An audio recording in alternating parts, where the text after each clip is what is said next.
Update news. Chalisgaon येथील छत्रपती शिवाजी महाराज चौकात अपघात, वृद्ध जागीच ठार। चाळीसगाव येथील छत्रपती शिवाजी महाराज चौकात ट्रक चालकाच्या धडकेत 62 वर्षीय वृद्धाचा जागीच मृत्यू झाला असून सदर घटनेने शहरात हळहळ व्यक्त करण्यात येत आहे।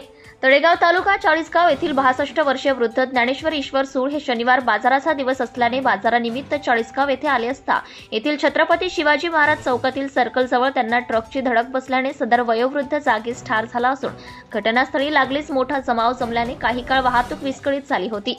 या ठिकाणी तात्काळ वाहतूक शाखेचे पोलीस तसेच शहर पोलीस स्थानकाचे पोलीस दाखल झाल्याने मयतास तात्काळ शासकीय रुग्णालय ट्रॉमा सेंटर येथे हलवून वाहतूक सुरळीत करण्यात आली।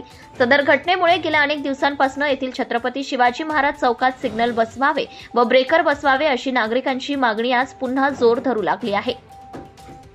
गेल्या 2 महिन्यात याच ठिकाणी हा दुसरा अपघात असल्याने नागरिकांमधून त्वरित सिग्नल बसवण्याची मागणी होत आहे व ब्रेकर बसवण्याची मागणी होत आहे। याच ठिकाणी समाजसेवक सदानंद भाऊ चौधरी यांचा अपघात झाला होता। Bureau report, Murad Patel, Chalisgaon. Subscribe now and press the bell icon. Never miss an update.